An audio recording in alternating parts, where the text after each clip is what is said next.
संजय कुमार प्रजापति।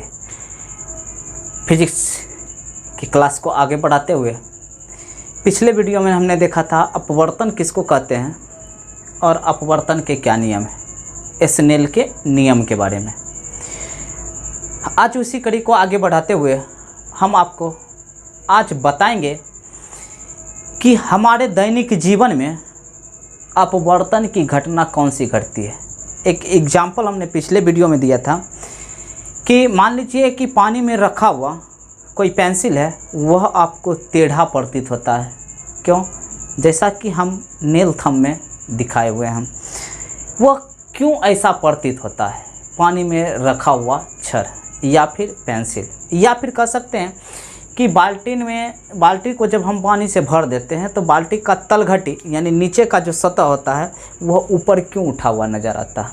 ठीक है ना। यानी कोई भी चीज़ जब हम पानी से पूरी तरह भर देते हैं तो उसका तलघटी ऊपर उठा हुआ नज़र आता है। क्यों? देखेंगे इस वीडियो में, बढ़ते हैं। तो सबसे पहले हम बताते हैं, और ये टॉपिक अपवर्तन की घटना जो घटती है हमारे दैनिक जीवन में, ये टॉपिक परीक्षा की दृष्टिकोण से बहुत इम्पोर्टेंट है। यानी कह सकते हैं कि ये टॉपिक जो है आपके लिए भी आई है। ठीक है। क्वेश्चन क्या रहता है? तो क्वेश्चन रहता है, तो देखिए क्वेश्चन रहता है कि पानी से भरा हुआ ग्लास हमें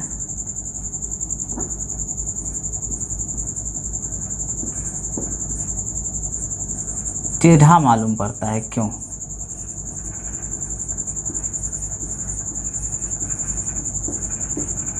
क्या कारण है कि जब पानी से भरा हुआ ग्लास हो और उस ग्लास में हम पेंसिल डाल दें तो वह टेढ़ा नज़र आता है? देखते हैं क्या कारण है।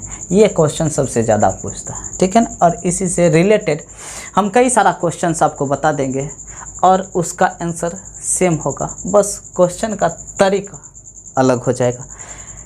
तो देखिए बच्चों, हम यहाँ बनाते हैं एक ग्लास।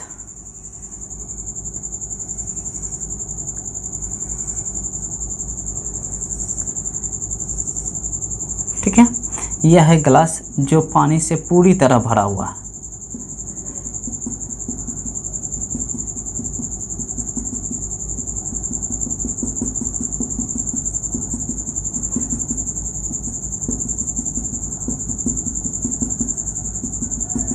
पानी से भरा हुआ।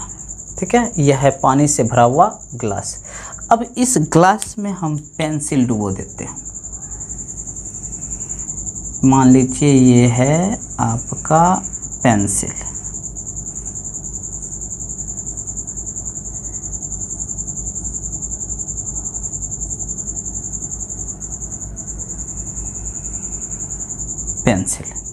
ठीक है। ये आपका मान लीजिए पेंसिल है, वास्तविक। ठीक है ना, वास्तविक। लेकिन यह हमको दिखता है टेढ़ा। क्यों? जब हम इस ग्लास में ये पेंसिल, देखिए यह पेंसिल है। ठीक है ना। और यह पानी से भरा हुआ ग्लास। ठीक है ना। पानी से भरा हुआ ग्लास। ठीक है। देखिए, इसको समझने से पहले आपको यह चीज़ समझना पड़ेगा कि हम देखते कोई भी चीज़ कैसे। इस बात का हम चर्चा पिछले वीडियो में कर चुके हैं। शायद सबसे पहले फिजिक्स का सबसे पहला वीडियो जो परावर्तन था प्रकाश का, उसमें हम इस बात का चर्चा कर चुके हैं कि देखते हैं प्रकाश के परावर्तन के कारण। ठीक है ना। अगर देखने के लिए आपको शर्त के बारे में अधिक जानकारी चाहिए तो प्लेलिस्ट में वो वीडियो डाला गया है, उस वीडियो को आप देख लीजिए। देखने का शर्त पता चल जाएगा। हम यहाँ एक शर्त से, देखने का एक्चुअली 3 शर्त है, हम यहाँ एक शर्त से चलते हैं। ठीक है ना। कि जब किसी भी वस्तु को देखना चाहते हैं हम, किसी भी वस्तु को, तो जब प्रकाश की किरण उस वस्तु से टकराकर हमारी आँख तक पहुँच जाए तब उस वस्तु को हम देख पाते हैं। ठीक है ना। यानी जैसे इस पेंसिल को अगर देखना हो तो इस पेंसिल से कोई भी किरण टकरा कर वापस लौटे, और वह जब वापस लौटे तो हमारे आँख पर आ जाए, ठीक है ना। तो जब आँख पर आ जाए तो ये पेंसिल हमको दिखेगा, यानी यहाँ पर जो होना चाहिए पेंसिल पर प्रकाश परावर्तन की घटना घटनी चाहिए, ठीक है। तो अब हम दिखाते हैं कि यहाँ कोई भी किरण टकराई और टकरा कर लौटती है। और दूसरा कंडीशन आपको ध्यान रखना है, जो हमने कल बताया था कि जब कोई प्रकाश की किरण विरल माध्यम से सघन माध्यम में प्रवेश कर रही हो, ठीक है ना। जब कोई प्रकाश की किरण सघन से विरल में प्रवेश कर रही हो तब वह किरण अभिलंब की ओर झुक जाती है, ठीक है ना। सघन से विरल में, ठीक है, सघन से जब विरल में आ रही हो तो अभिलंब से दूर हटती है, और जब वह विरल से सघन में जा रही हो तो अभिलंब की ओर झुकती है। इस बात का कॉन्सेप्ट हमने पिछले वीडियो में क्लियर कर चुका है। तो ध्यान दीजिए बच्चों, तो यहाँ अभी दो माध्यम है, एक बाहर वाला माध्यम है, ठीक है ना, एक बाहर का माध्यम है, और दूसरा यह पानी का माध्यम एक। यानी ये जो माध्यम होगा इसके तुलना में यह क्या होगा, विरल होगा, ठीक है ना। और यह पानी का जो माध्यम होगा ये माध्यम ये आपका सघन होगा, ठीक है ना। सघन माध्यम और विरल माध्यम की चर्चा हम पिछले वीडियो में कर चुके हैं। तो मान लीजिए यहाँ से कोई किरण, प्रकाश की किरण टकरा कर इस पेंसिल पर से लौट रही है, जा रही है। तो बताइए बच्चों, जब यह प्रकाश की किरण टकरा कर निकल रही है, ठीक है ना, जो किरण हमारे आँख तक पहुँचेगी वो किरण जो है वह सघन माध्यम से विरल माध्यम में जा रहा है। तो यहाँ हमने अभिलंब दिया। जब ये किरण सघन से विरल में जा रहा है तो अभिलंब से दूर हटेगा, क्या होगा, अभिलंब से दूर हट के चला जाएगा, ठीक है। अभिलंब से दूर हटने का कहने का मतलब है कि आपतन कोण छोटा बनेगा और अपवर्तन कोण बड़ा बनेगा, ठीक है ना। अब ध्यान दीजिए बच्चों, जब इस किरण को काल्पनिक रूप से हम पीछे खींचेंगे, ठीक है ना, जब इस किरण को हम काल्पनिक रूप से पीछे खींचेंगे तो यहाँ पर एक हमको आभासी प्रतिबिंब बनेगा, जो वास्तविक प्रतिबिंब से ऊपर उठा हुआ नज़र आता है, जो वास्तविक प्रतिबिंब से हमको ऊपर उठा हुआ नज़र आएगा, ठीक है ना। इसीलिए यह पेंसिल जो हमको है यह वास्तविक पेंसिल है जिसका एक काल्पनिक प्रतिबिंब ऊपर बनता है, ठीक है ना, जिसके कारण यह पेंसिल हमको कैसा प्रतीत होता है, टेढ़ा प्रतीत होता है। यानी इसका आप जवाब कैसे लिख सकते हैं कि पानी से भरा हुआ गिलास, हमें पानी से भरा हुआ गिलास, एक मिनट क्वेश्चन ठीक कर लेते हैं। पानी से भरा हुआ गिलास में रखा पेंसिल, पानी से भरा हुआ गिलास में रखा पेंसिल हमें टेढ़ा मालूम पड़ता है, क्यों? क्योंकि हम यहाँ कौन सी रखे हैं, पेंसिल रखे हैं, ठीक है ना। तो पानी से भरा हुआ गिलास में पेंसिल रखा पेंसिल कैसा मालूम पड़ता है, टेढ़ा मालूम पड़ता है। क्यों मालूम पड़ता है टेढ़ा, तो आइए देखते हैं क्यों टेढ़ा मालूम पड़ता है। इस क्वेश्चन को आप करेक्ट कर लीजिए, ठीक कर लीजिए, यहाँ लिख लीजिए, ऐसे मिटा के हम ठीक कर देते हैं। पानी से भरा हुआ गिलास में रखा पेंसिल टेढ़ा मालूम पड़ता है, क्यों?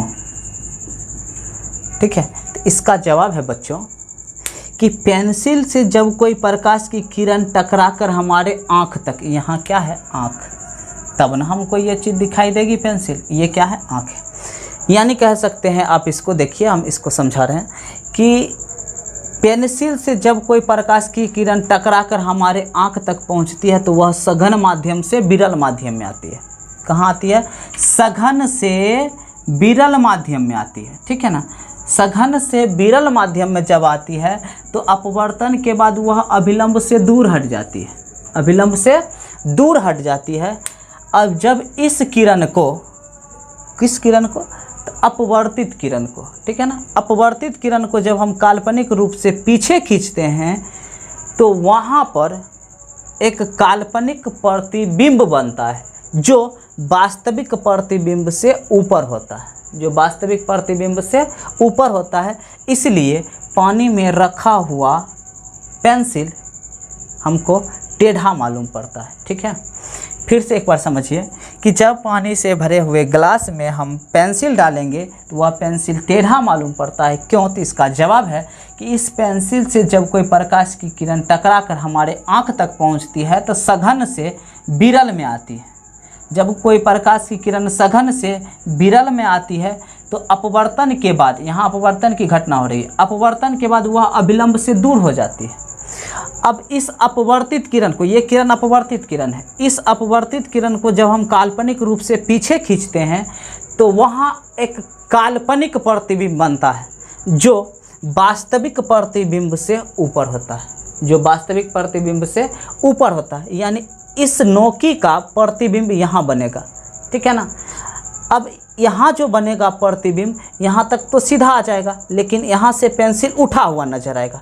तो हमको पेंसिल कैसा नजर आएगा? टेढ़ा नजर आएगा। ठीक है बच्चों, तो कह सकते हैं कि इसी के कारण हमको पेंसिल टेढ़ा मालूम पड़ता है। क्यों मालूम पड़ता है?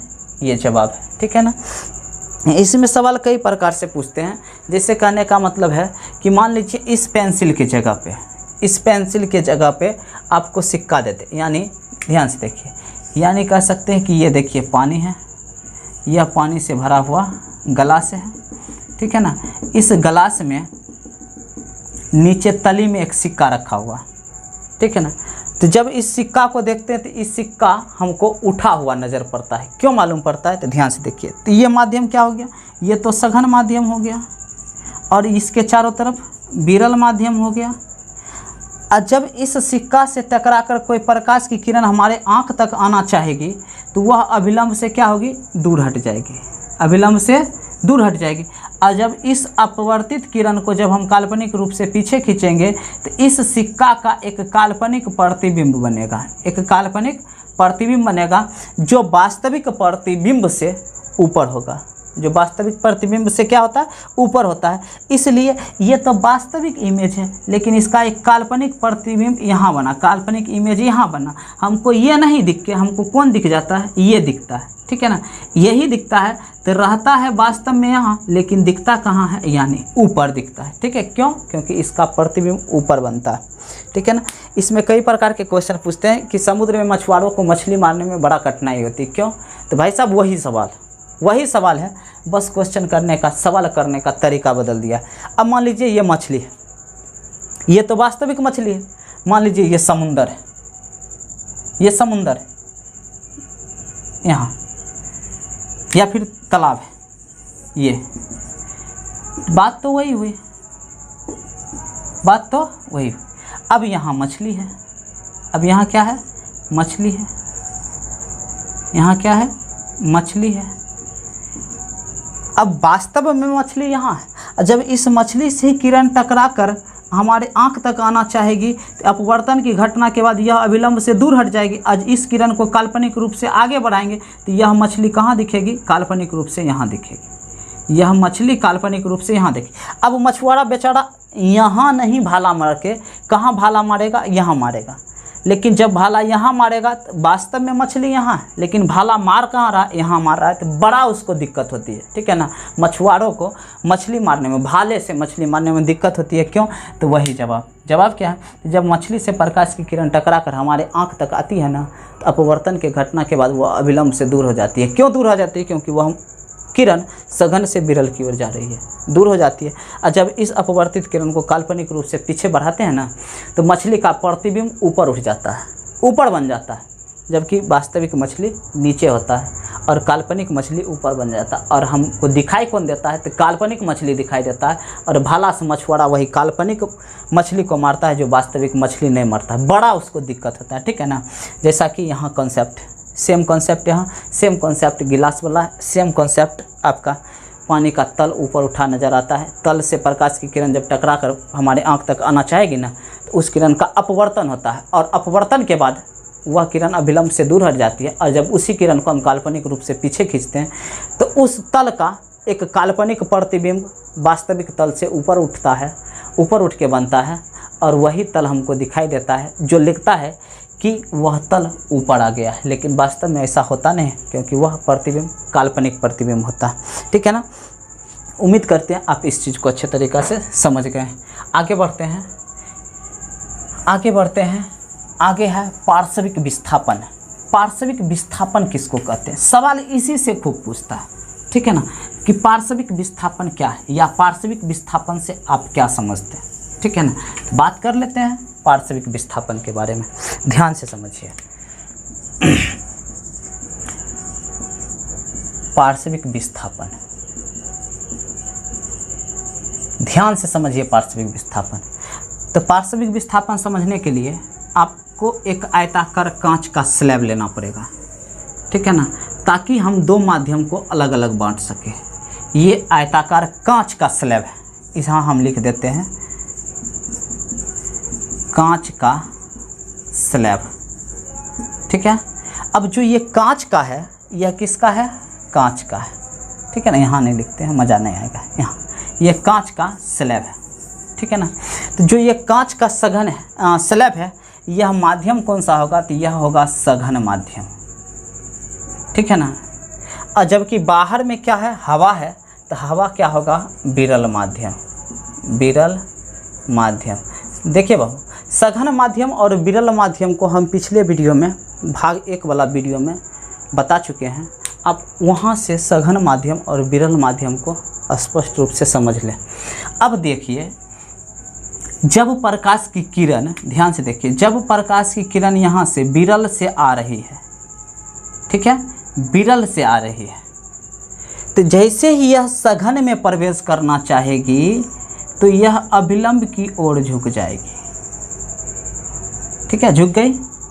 अब फिर यहाँ देखिए, तो यहाँ पर जो यह किरण आ रही है, यह सघन से आ रही है और जाना कहाँ चाहेगी? तो विरल में जाना चाहेगी। जब यह किरण विरल में जाना चाहती है, तब यह अभिलंब से दूर हट जाती है, अभिलंब से दूर हट जाती है, ठीक है।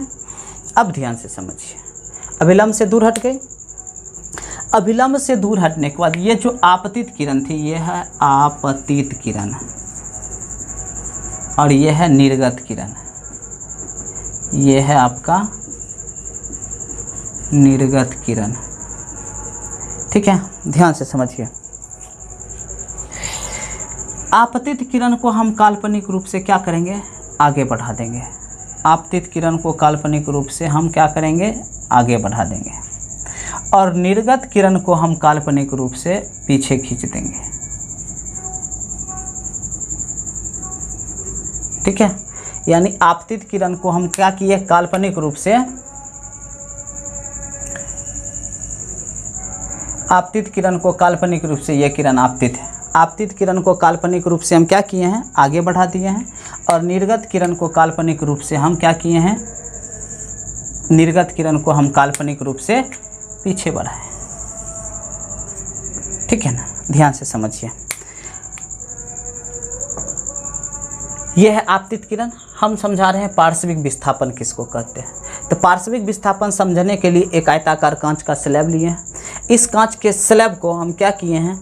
बाहर से एक प्रकाश की किरण डाले हैं। हमको पता है कि जब विरल माध्यम से कोई प्रकाश की किरण आएगी तो वह अभिलंब की ओर झुक जाएगी, ठीक है ना।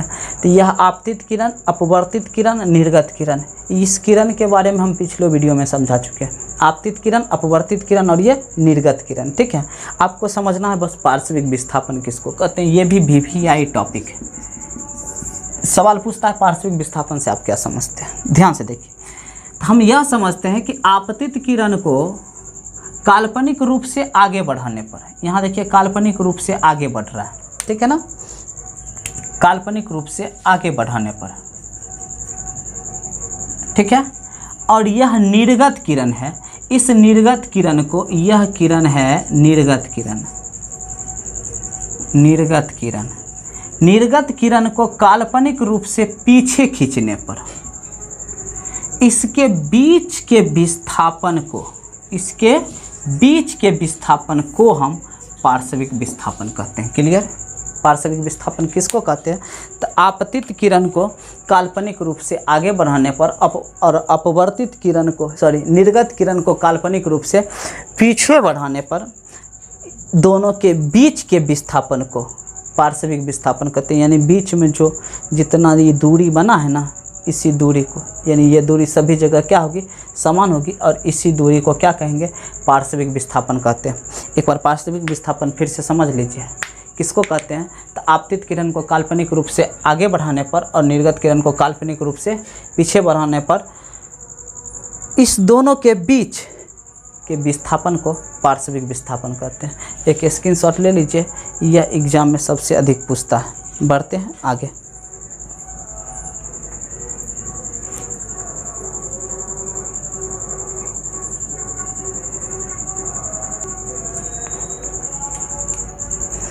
आगे देखिए, अगला टॉपिक है आपका अपवर्तनांक। अपवर्तनांक किसको कहते हैं, इससे भी बड़ा सबसे अधिक सवाल पूछता है, और यह सवाल पूछता है हीरा का अपवर्तनांक। ठीक है ना, हीरा का अपवर्तनांक के बारे में सबसे ज़्यादा सवाल पूछता है। तो सबसे पहले समझते हैं अपवर्तनांक किसको कहते हैं, उसके बाद समझेंगे हीरा का अपवर्तनांक। ध्यान से समझिए, तो अपवर्तनांक किसको कहते हैं, तो अपवर्तनांक ध्यान से समझिए, अपवर्तनांक जो है ना, यह निर्वात के साथ, यानी निर्वात में जो प्रकाश की चाल होती है ना, उसके साथ तुलना किया जाता है। ठीक है ना, यानी निर्वात में जो प्रकाश की चाल होगी ना, और उसके साथ अगर जिस माध्यम का हम अपवर्तनांक निकालना चाहते हैं, उस माध्यम में जो प्रकाश की चाल होगी, इसी के अनुपात को अपवर्तनांक कहते हैं। यानी कहने का मतलब है, अपवर्तनांक की परिभाषा लिख सकते हैं कि शून्य में प्रकाश की चाल, शून्य में प्रकाश की चाल, शून्य कहिए या निर्वात कहिए, निर्वात में प्रकाश की चाल और माध्यम में प्रकाश की चाल का अनुपात, अनुपात क्या कहलाता है, अपवर्तनांक कहलाता है।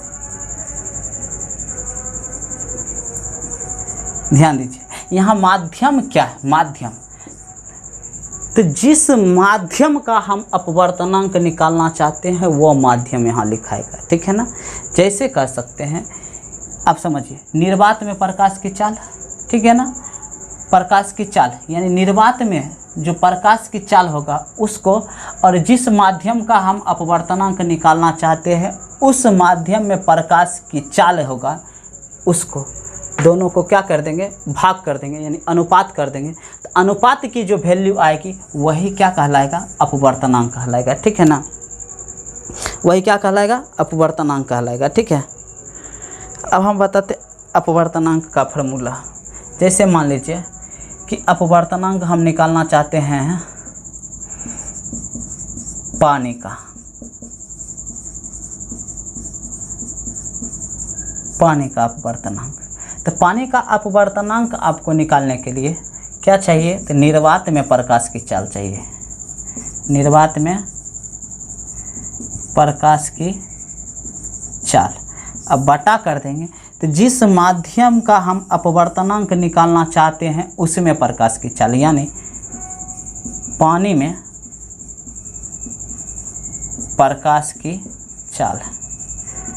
याद है बच्चों, निर्वात में प्रकाश की चाल जो होती है 3 लाख, यानी 3 × 10⁻8 मीटर पर सेकेंड, बटा पानी में प्रकाश की चाल होती है 2 × 10⁻8 मीटर प्रति सेकेंड, यानी इसको अगर किलोमीटर में कह सकते हैं तो 3 लाख किलोमीटर प्रति घंटा, और इसको कह सकते हैं 2 लाख किलोमीटर प्रति घंटा। यहाँ से देखिए ये दोनों खत्म, बचा कितना, 3/2, यानी 3/2। तो इसको भाग कर सकते हैं तो 1.5, यानी पानी का जो अपवर्तनांक निकल के आया है 1.5 आया है। ठीक है ना, यानी जिसका आप अपवर्तनांक निकालना चाहते हैं उसमें पानी की चाल, मतलब निर्वात में प्रकाश की चाल, और जिसका आप अपवर्तनांक निकालना चाहते हैं उसमें प्रकाश की चाल का जो रेशियो होगा वही उसका अपवर्तनांक कहलाएगा। ठीक है, बढ़ते हैं आगे, और इसका सबसे इम्पोर्टेंट क्वेश्चन आपको हम बताते हैं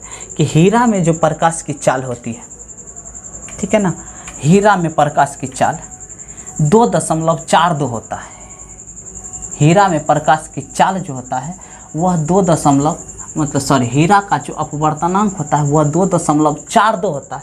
इससे आप क्या समझते हैं? यही सवाल सबसे ज़्यादा पूछता है, यानी हीरा का अपवर्तनांक 2.42 होता है।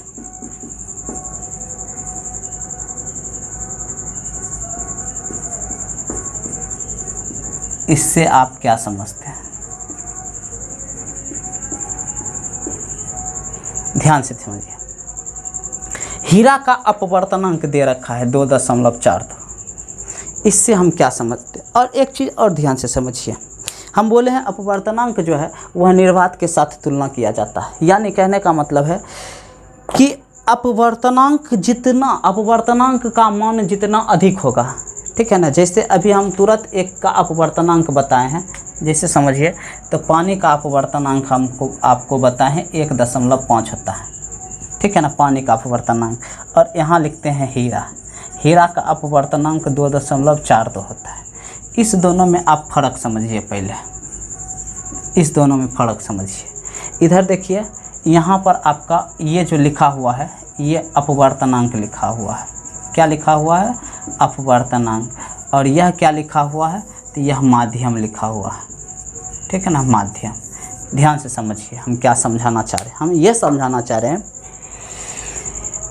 कि जिसका अपवर्तनांक अधिक होगा, देखिए यहाँ दो चीज़ की तुलना कर रहे हैं, एक पानी और एक हीरा, ठीक है ना। तो इसका अपवर्तनांक 1.5 और इसका अपवर्तनांक लगभग 3, पौने 3, ठीक है ना। तो ये पानी और ये हीरा। तो आप एक चीज़ समझ सकते हैं, ऑब्जेक्टिव क्वेश्चन खूब पूछता है, बहुत ज़्यादा पूछता है कि यदि दो वस्तु में से किसी एक वस्तु का अपवर्तनांक अधिक है, यह किसको दर्शाता है? तो उसमें प्रकाश की चाल को दर्शाता है।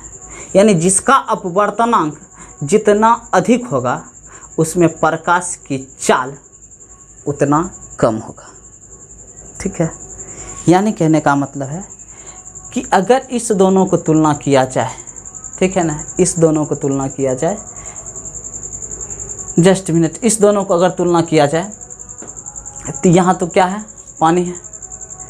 पानी का अपवर्तनांक 1.5 और हीरा का अपवर्तनांक 2.42। तो इसका मतलब है कि अगर पानी में प्रकाश गुजारेंगे तो यह ज़्यादा तेज़ी से चलेगा, ठीक है ना, और हीरा में प्रकाश गुजारेंगे तो यह कम तेज़ी से, घनत्व को दर्शाता है, ठीक है ना। यानी जिसका अपवर्तनांक अधिक होगा उसका घनत्व अधिक होगा, ठीक है ना। और अगर घनत्व अधिक होगा तो उसमें प्रकाश की चाल घट जाएगी, ठीक है ना। साउंड की चाल बढ़ जाती है, प्रकाश की चाल घट जाएगी, ठीक है ना। ध्वनि की चाल बढ़ जाती है लेकिन प्रकाश की चाल घट जाती है। प्रकाश की चाल सबसे अधिक हवा निर्वात में होती है, ठीक है ना, जहाँ कोई बात नहीं हो, यानी बात मतलब हवा, जहाँ कोई हवा नहीं हो, कुछ भी नहीं हो, वहाँ पर सबसे अधिक प्रकाश तेज़ी से चलता है, ठीक है ना। और उससे थोड़ा सा कम आपको चलेगा पानी में, उससे कम कांच में, उससे कम।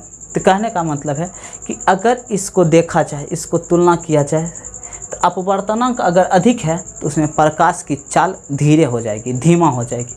और जिसका अपवर्तनांक अधिक है, कम है, उसमें प्रकाश की चाल क्या होगी? बढ़ जाएगी। तो आप यहाँ कह सकते हैं कि हीरा का जो प्रकाश की चाल होगा सबसे अधिक होगा, यानी इस दोनों के तुलना में सबसे अधिक होगा। क्यों? क्योंकि अपवर्तनांक उसमें चाल कम हो जाएगा, क्योंकि अपवर्तनांक क्या है? अधिक, ठीक है ना। अब समझते हैं कि हीरा का अपवर्तनांक 2.42 होता है। इससे हम क्या समझते हैं? तो हम अभी तुरंत बताए हैं कि जिसका अपवर्तनांक आपको निकालना हो, जैसे हीरा का अपवर्तनांक, तो क्या होगा? तो होगा बच्चों, निर्वात में प्रकाश की चाल बटा किसमें? हीरा में प्रकाश की चाल, ठीक है। अब ध्यान से देखिए, यहाँ दिया हुआ है 2.42, ठीक है, और इसका वैल्यू होता है निर्वात में प्रकाश की चाल 3 × 10⁸ मीटर प्रति सेकेंड बटा किसमें? तो हीरा में प्रकाश की चाल है, हीरा में प्रकाश की चाल। अब ध्यान से समझिए, इसके नीचे बटा 1 लिख सकते हैं और इसको कोना कोनी गुना करेंगे तो 2.42 गुने गुने हीरा में प्रकाश की चाल बराबर, इसको इससे गुना करेंगे तो यही रह जाएगा, यानी कितना 3 × 10⁻8 मीटर प्रति सेकेंड रह जाएगा। ठीक है ना। अब यह नीचे आके क्या होगा, भाग होगा, यानी हीरा में प्रकाश की चाल जो होगी वो होगी 3 × 10⁻8 मीटर प्रति सेकेंड बटा 2.42। ठीक है ना। यानी इस कॉन्सेप्ट आप इसको हल कर सकते हैं और परफेक्ट वैल्यू निकाल सकते हैं। तो क्वेश्चन पूछता है कि हीरा का अपवर्तनांक 2.42 होता है, इससे आप क्या समझते हैं? तो इससे हम यही ना समझेंगे कि हीरा का जो अपवर्तनांक होता है, निर्वात में प्रकाश की चाल और हीरा में प्रकाश की चाल का अनुपात कितना है, तो 2.4, यानी निर्वात में प्रकाश की चाल और हीरा में प्रकाश की चाल का अनुपात कितना है, तो 2.42 होता है, यही हम समझते हैं। ठीक है ना। तो यानी कहने का मतलब अगर किसी चीज़ का अपवर्तनांक दे दिया हो तो उससे हम प्रकाश की चाल आराम से निकाल सकते हैं। तो अपवर्तन आप आराम से समझ गए होंगे। अपवर्तन का लिस्ट 4 को पूछता है, केरोसिन का पूछता है, केरोसिन का पूछता है, पानी का पूछता है, हवा का पूछता है, एल्कोहल का पूछता है और एक हीरा का पूछता है। ठीक है ना, ऑब्जेक्टिव क्वेश्चन में। तो आप इसको स्पष्ट समझ गए। अपवर्तनांक किसको कहते हैं? तो अपवर्तनांक कहते हैं कि निर्वात में प्रकाश की चाल और जिस माध्यम का आपको अपवर्तनांक चाहिए उसमें प्रकाश की चाल का जो अनुपात होगा वही क्या कहलाएगा, अपवर्तनांक कहलाएगा। एक अपवर्तनांक का हम यहाँ एग्जाम्पल दिए थे और एक अभी थोड़ी देर पहले एग्जाम्पल दिए थे। उम्मीद करते हैं आपको अपवर्तनांक अच्छे से समझ में आई होगी। आप इसका एक स्क्रीनशॉट ले सकते हैं। ठीक है, ले लीजिए इसका स्क्रीनशॉट।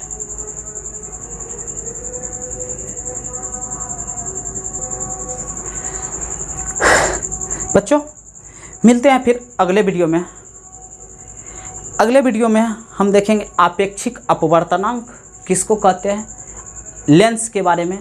लेंस किसको कहते हैं, लेंस कितने प्रकार के होते हैं, लेंस के गुण को और उसके उपयोग के बारे में देखेंगे नेक्स्ट वीडियो में। तब तक इस वीडियो को यहीं समाप्त करते हैं। तब तक के लिए जय हिंद।